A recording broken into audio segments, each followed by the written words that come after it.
in experiment. We don't know yet. Why is light so fast? Like, it sounds so simple. They had no idea. But now the data speaks. I find this not only refreshing, but at some level astounding. Nature. Welcome back to the Nature Podcast. This week, an aurora on a cool brown dwarf. And the workings of working memory. I'm Noah Baker. And I'm Benjamin Thompson.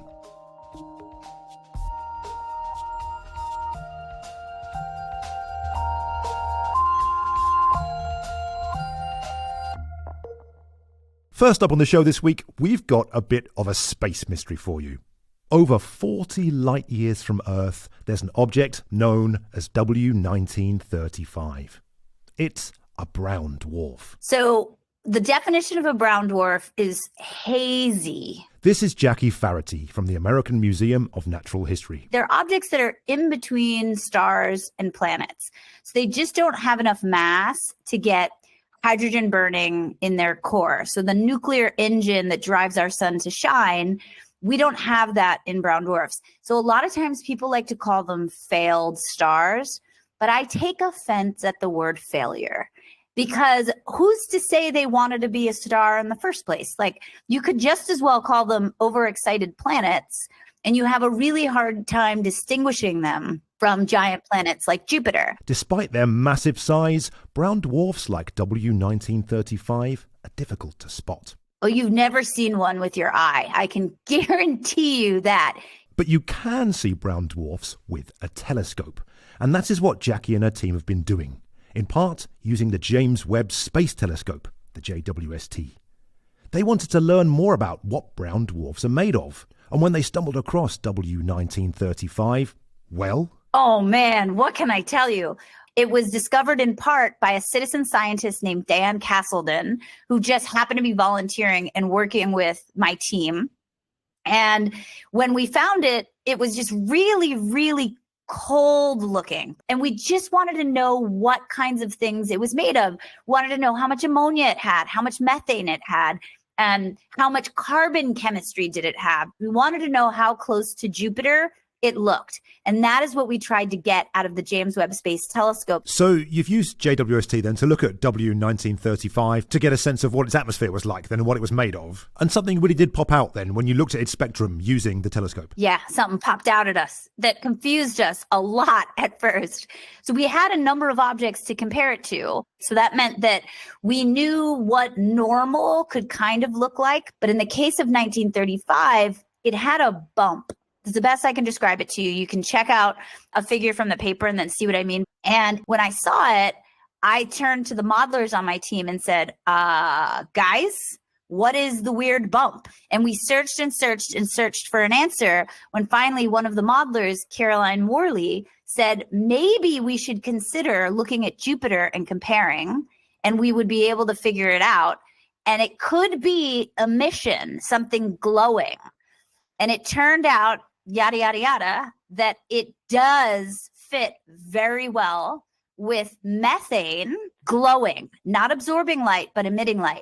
We're used to methane. It's all over these objects, but 99.9% of the time, it's absorbing. Why would it be emitting? You're not supposed to get emission in cold objects because they're cold.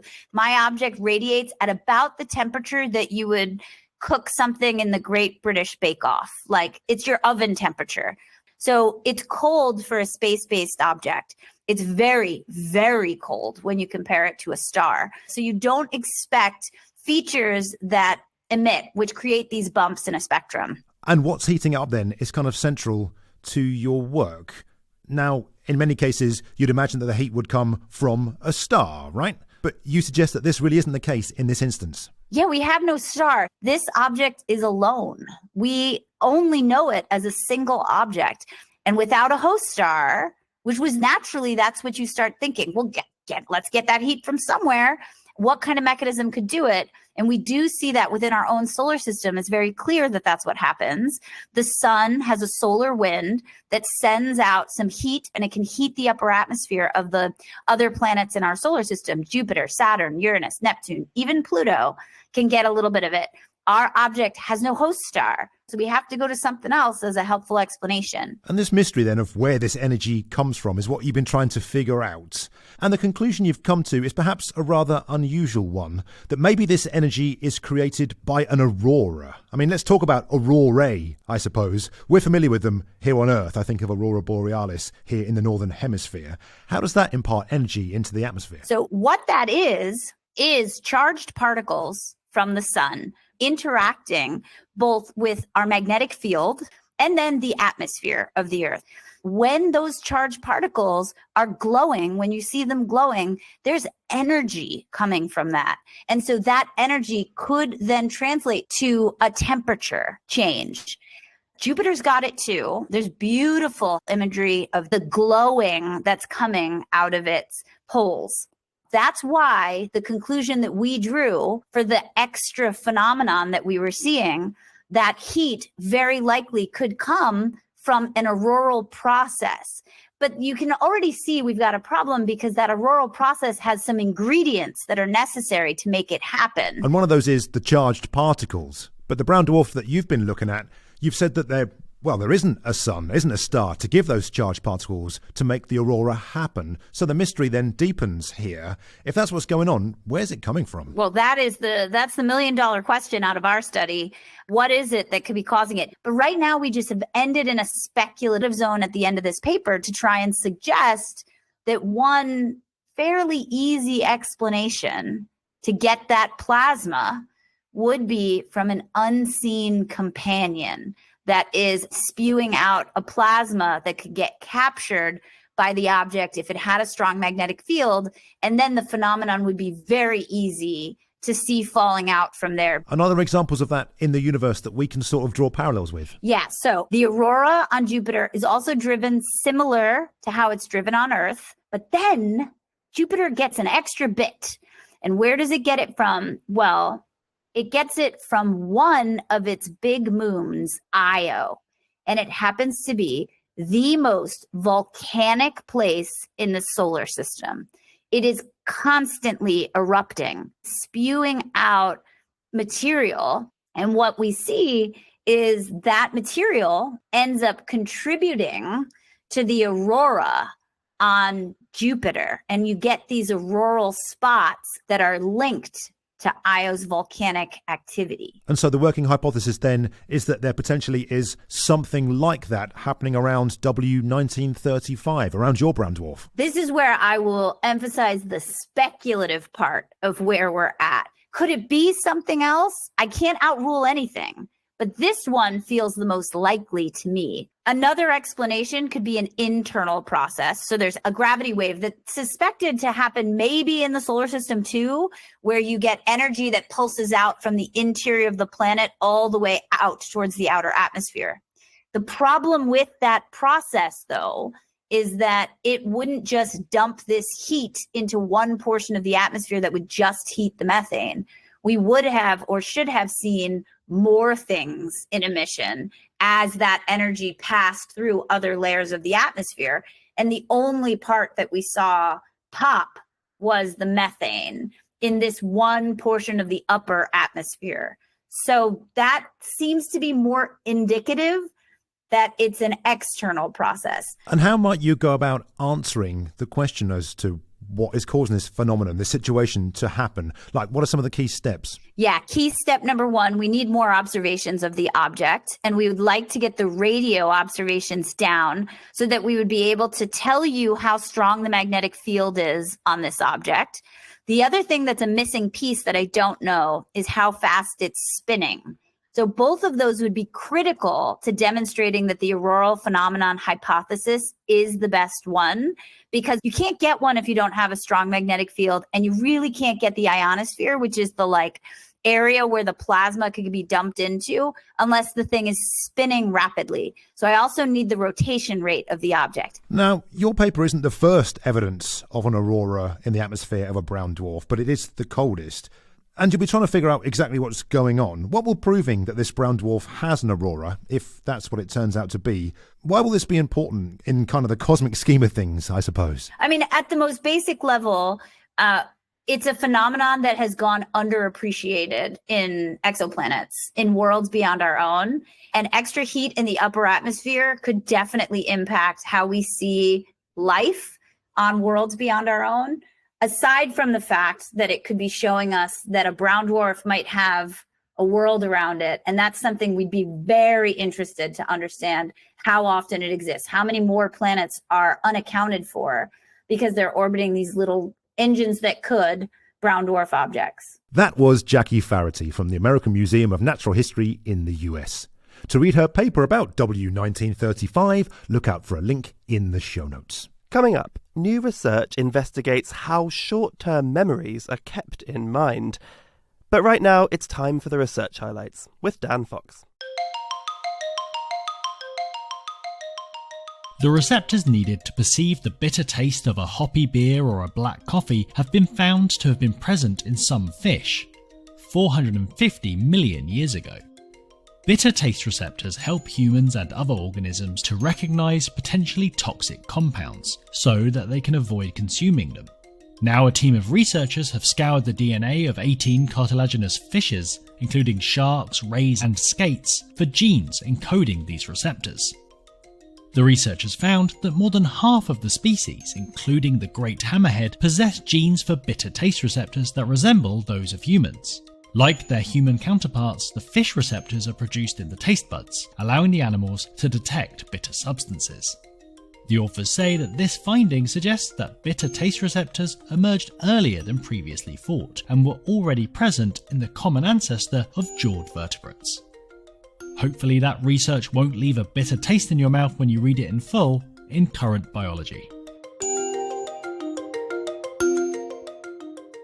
If you've ever been on a flight and spotted a halo surrounding the aeroplane's shadow, you've seen a phenomenon called a glory. Now, for the first time, a team of astronomers have spotted one outside of our solar system.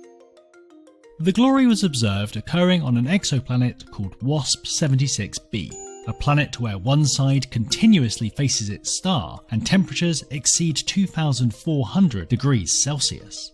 A team monitoring tiny changes in the light from the star saw a steep increase in the amount of light reflected back to Earth, just before the planet's orbit took it behind the star.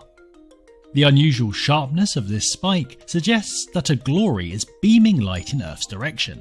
The researchers think it could be produced by light reflecting from clouds forming ahead of the frontier between the planet's day and night sides, where the temperature drops radically.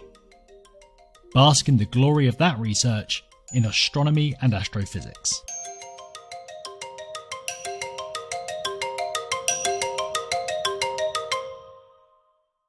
If you cast your mind back a couple of weeks, you may remember Nick Petrichow talking about memory on the show. Back then, he was investigating how DNA damage could ultimately lead to memories being stored. Hopefully that did happen and you remember what I'm talking about. But what about those fleeting memories that you keep in your head for just as long as is necessary? Something like the name of a person you just met at a party, or the phone number you're about to dial, even how I started this sentence. Those are known as working memories, and they're kept in your head for maybe just a few seconds, until you don't need them anymore. Then you probably forget them. If you're me, that inevitably includes you immediately forgetting the name of the person you just met. But the fact is that working memory is tricky, and remembering those details, even for a few seconds, can be challenging. They are very susceptible to interference, as we all know. It has certainly happened to me that I arrive somewhere and oh, why did I go here?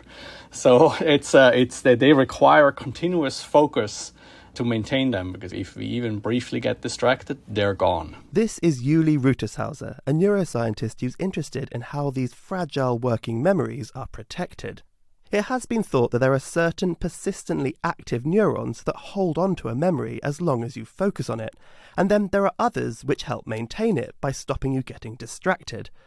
But observing whether this is actually what happens is tricky, as for a start, it's very difficult to look at the activity of individual neurons in humans. However, there are certain procedures used to help people with conditions like epilepsy that allow researchers a window into neural activity. And this week in Nature, Yuli and his team have done just that and looked at brain activity whilst the working memory is being flexed. Nick called him up to find out more, and Yuli started by laying out what researchers already know about working memory. So one of the classic findings in neuroscience, and there's literally hundreds of papers on this, is that you find brain oscillations of a particular kind. So there's theta brain oscillations, theta frequency oscillations are slow frequency oscillations, and superimposed on those theta oscillations are gamma oscillations. And these two are coordinated with each other. That's called phase amplitude coupling. And phase amplitude coupling is very prominent. You see it over the frontal lobe very commonly during working memory maintenance and other activities that require attentional focus.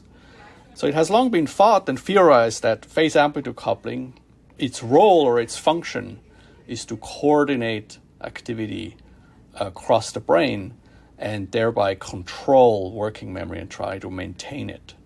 So in this paper we set out to test this theory directly for the first time at the single neuron level. And what did you find? Did you find that this theory is indeed what is going on during working memory, or was it something else? Yes and no. So our initial hypothesis was that if phase amplitude coupling is involved in controlling the maintenance of working memory, we theorized that phase amplitude coupling should modulate the neurons that store the memories, meaning the maintenance neurons.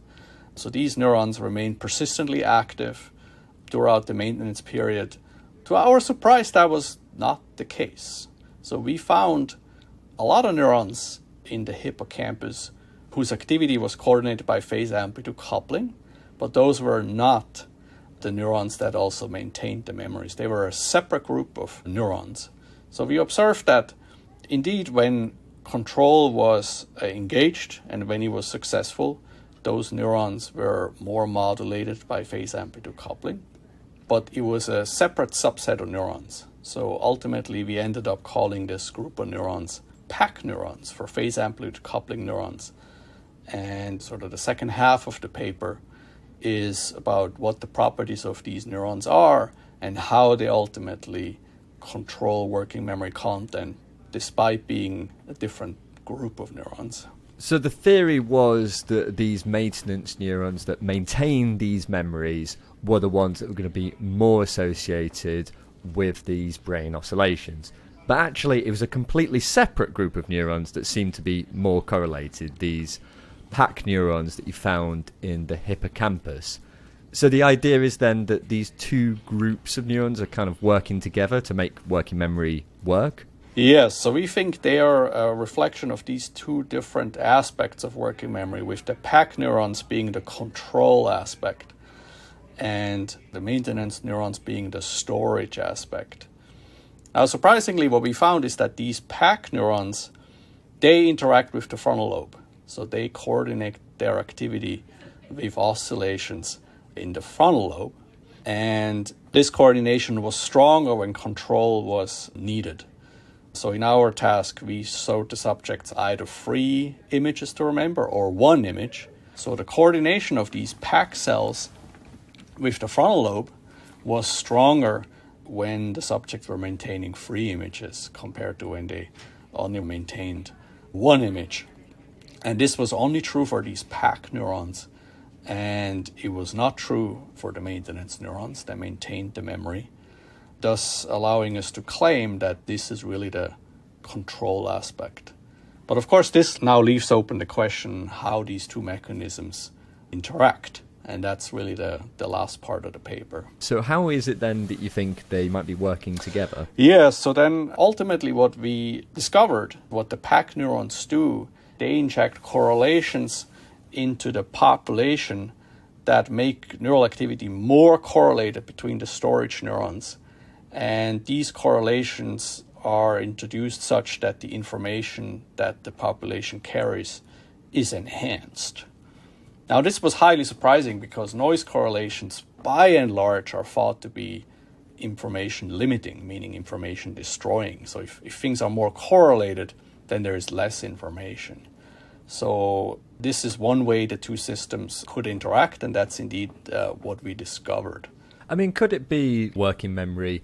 It's very fragile, I guess, like it's easy to get distracted by something. Could these noise correlations be trying to almost, I guess, remove the distractions or keep them out of your working memory? Yes, that's the idea. So what do you think this means then for our understanding of working memory? One of the really surprising aspects of this paper is that it has hippocampus in the title. So hippocampus is traditionally thought to be not involved in working memory. It's thought to be primarily involved in long-term memory encoding and storage. But in our paper, we also recorded from a number of other brain areas, including the nearby amygdala, several areas of the medial frontal cortex. And in none of these other areas did we find what we just discussed. This was very specifically a phenomena present in the hippocampus. And careful lesion studies have long indicated that this ought to be the case, because subjects with hippocampal damage indeed have problems with working memory, but only if there are distractors. So if there's no distraction, hippocampus is now required for working memory. But there is distraction, or if the cognitive load is high, then this is very much the case. And in our paper, we would suggest that the reason why this is because the hippocampus plays a role in the control of working memory by interacting with the frontal lobe. And so what would you say are the sort of next steps for you? What do you want to find out next in this line of research? The fact that this mechanism is mediated by phase amplitude coupling is very promising, because phase amplitude coupling, this ultimately comes down to oscillations in the brain. And that's interesting because such oscillations we can actually influence and modify using non-invasive stimulation. One of the things that we would really like to investigate is whether modulating phase amplitude coupling through non-invasive brain stimulation would allow us to restore or improve working memory.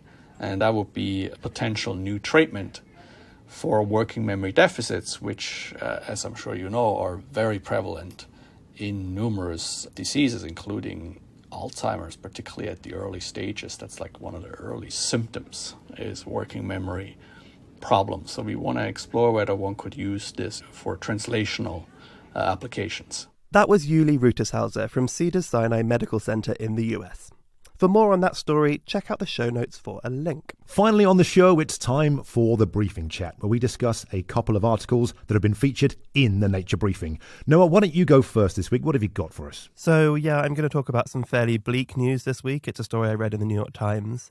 Now, this is the announcement earlier this week that NOAA, the National Oceanic and Atmospheric Administration in the US, they've been working with a group of global partners, including the International Coral Reef Initiative, to point out that we are now in the midst of the 4th global coral bleaching event. I mean, the name kind of gives it away, but that seems pretty awful, right? Yeah, indeed, it's certainly not good news. I think a little bit of a recap here on what we mean by coral bleaching. So when a coral is bleached, the symbiotic algae that lives inside coral is expelled. This happens in response to stress. In many cases, what we're talking about here is warming waters, and that leads the corals to have a white appearance. Now, in the short term, this isn't great for corals, but if that is left in that situation for too long, it can lead to the deaths of the corals, and that can take an awful lot of time to recover.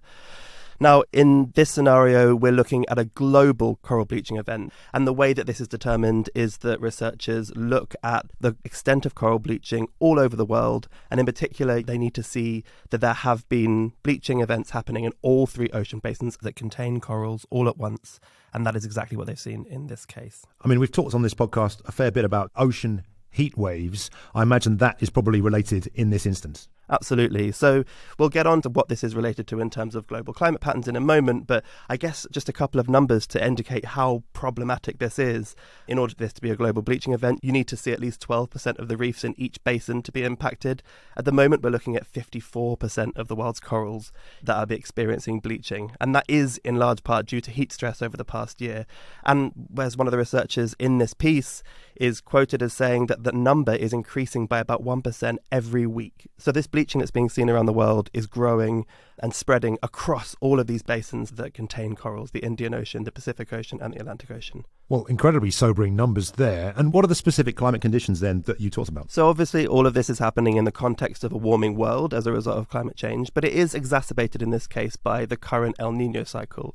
So this is the only sort of slight silver lining, is that there is an expectation that this period of warming and this period of bleaching will be relatively short because of this enhanced El Nino effect coming to an end relatively soon. However, that isn't to say that there might not be very long-term consequences of this kind of mass bleaching event. In particular, some of the corals that are being seen to have been bleached are corals that were previously thought to be relatively resistant to bleaching. Additionally, there are corals that are being bleached in zones of cooler water that were thought to be sort of refuges for corals. And so what we're seeing here is corals being affected more broadly than we've ever seen them affected before. In fact, people behind this research are saying that in a week or two, this event is likely to be the most spatially extensive global bleaching event on record. I mean, goodness. And of course, it's not just the coral themselves. They, of course, form habitats for fish and, other marine organisms as well. Absolutely. I mean, corals have been described by lots of people as like the cradle of life. There are lots of species that rely on corals for nurseries, for example, when they're young. Corals also have a huge benefit to people as a resource, both in terms of people going and looking at them, of course, from a tourism perspective, but also as a coastal defense. Corals absorb an awful lot of power from the ocean to protect inhabited areas. In fact, there have been some estimates that coral reefs are worth around $2.7 trillion annually in terms of the services, the economic value that they provide to people. To ask what's to be done seems like a redundant question, right? Getting on top of climate change is, of course, the answer. But is there anything that immediately can be done in the short term to ameliorate some of these pressing bleaching events? I mean, certainly there are things that scientists are considering. So there are researchers in Japan, for example, that are looking to try to breed corals that are more resistant to bleaching, for example, to warming oceans. There's also been some evidence that corals have been migrating northwards towards polar seas where things are cooler. But there's a lot of problems that have been raised about things like this migration, for example, because corals need access to sunlight, and as you go north or as you go south towards polar regions, you decrease the consistency of the sunlight that reaches those corals, and that can cause problems to them being able to grow. Additionally, a lot of those seas get deeper, and you need to have shallow enough water for corals to be able to grow because they need to be able to access those wavelengths of light that get filtered out by water. And so in the short term, it's tricky to know exactly what you're going to do. Really, the overall message here is we need to slow down global warming. And to put that into some context, there was a 2018 report in the IPCC, the Intergovernmental Panel on Climate Change, that suggested that if the Earth is allowed to warm to 1.5 degrees above pre-industrial levels, that will lead to the vast majority of coral reefs being lost around the world. If it's allowed to get to 2 degrees, virtually all coral reefs will be lost. And we should point out that the current pledges by nations suggest that the Earth is going to be on track for about 2.5 degrees of warming. So this is a really significant problem that we need to be tackling right now. Well, we've covered a few times efforts to try and help the coral. I'm sure we'll continue to do so. Let's move on to my story today. And there is actually kind of a through line here, which we'll get to in a minute. But it's a story that kind of had me going, that's not normally how this works, when I read the headline. And it's a story that I read about in Nature, and it's based on a paper in Science, and it's about nitrogen fixing. Okay, now this is a process that some microorganisms do to essentially turn molecular nitrogen, N2 gas, into useful bioavailable compounds. Okay, now another organism's been found that can do this, and it's rather unusual indeed. So when I think of nitrogen fixing, I think about nitrogen fixing bacteria inside the roots of leguminous plants, peas, for example, allowing nitrogen to be fixed into ammonia or other equivalent things. What are we talking about here? Which organisms are able to fix nitrogen? Yeah, well, I mean, you're absolutely right. So the textbook would say that nitrogen fixing happens in bacteria and archaea, right? So prokaryotes. Now researchers have shown that this new organism that can do it is a eukaryote, right? It's an algae, which is a completely different branch in the tree of life. So cells with a nucleus, right? Eukaryotes, the sort of things that make up plants, that make up you and I. And the story here is, in 2012, the team behind this work was studying this marine algae called Briareospheriae bigelowii. And apologies to anyone if I haven't quite got that right. And they saw that this algae kind of closely interacted with a bacterium called UCYN-A. Okay, now this bacterium seemed to live either on or inside the algal cells, and the team hypothesized that it was converting nitrogen, as you say, into a useful compound, maybe ammonia or something, and then the algae was giving something back. So that's the sort of symbiosis that you might see in the plant roots, for example. And of course, coral are a symbiosis in a similar sort of way, right? So not an unusual thing to get a symbiosis like that either on or inside a eukaryote. But after studying it for a bit longer, they've suggested that this isn't two separate organisms. UCYN-A should be classified as an organelle, which is a fundamental subcellular structure that does a specific job, like a mitochondria. Okay, so they've called it a nitroplast. So it's not two species anymore, it's one with something else inside it. So this is exactly what scientists have hypothesized happened with the mitochondria, right? It was initially a symbiont, an endosymbiont, that then became an organelle.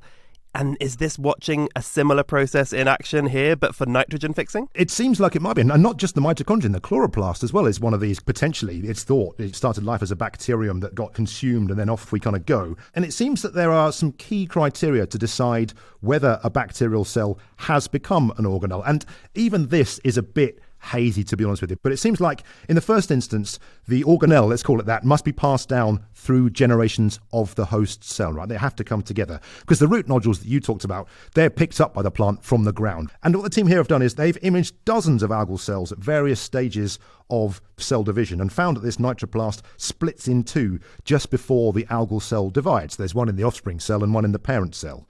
And the researchers also found that the nitroplast gets some of the proteins it needs to grow from the algal cell rather than making them itself. And one of the researchers quoted here says that, this is quite a remarkable thing. And they're quoted as saying they really see all the hallmarks that we think as characteristic of organelles. I mean, it's really fascinating. And that is an awkward line to try to step along, everything from an obligate symbiont, which we know exists, where you have symbiotic organisms that are entirely reliant on each other, but they are still two organisms, all the way through to organelle, in which we can start to categorize this as part of one organism.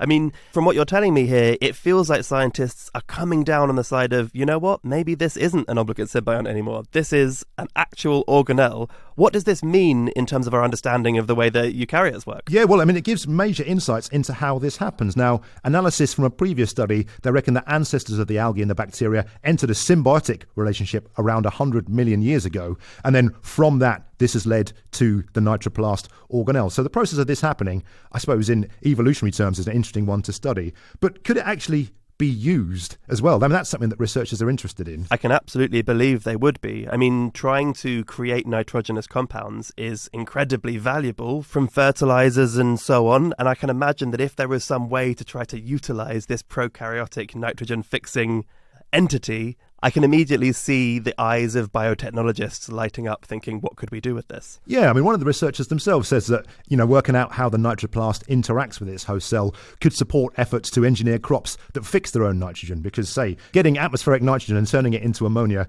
is really hard to do, right? Bacteria and other microorganisms are brilliant at it. But for us to put sort of useful nitrogen into the soil, we have to use like nitrogen-based fertilizer. So if we could engineer a plant that didn't need that, that would be quite something. A new organelle to create a self-fertilizing crop. I mean, I can totally see why lots of people would be getting very excited about that. I am imagining it's an awfully long way away from being able to actually be used. Yeah, I mean, we're covering some ground here. I think we've compressed decades of research into a few sentences. And I think, we kind of throw around the textbooks will need to be rewritten, but it seems like they might. But let's leave it there for this week's briefing chat on that high note. And listeners, for more on those stories and to get more like them delivered straight to your inbox, look out for links in the show notes. And that's all for this week's show. But before we go, just time to let you know that we have a new video on our channel, all about the complicated workings of the biomechanical fly wing hinge. Now, that's an awful lot of words, but it looks super cool. I'd encourage you to go and check it out. They've used AI, they've used robotics, they've used tiny little tethered fruit flies. There's a lot to see. Yeah, the fly wing turns out is one of the most intricate things that I've ever seen. I think you described it as like a clockwork mechanism that lets these little insects fly. So yeah, well worth a watch, that one. And in the meantime, if you have anything that you would like to tell us, do reach out to us on X, we're at Nature Podcast, or via email on podcast@nature.com. I'm Noah Baker. And I'm Benjamin Thompson. Thanks for listening.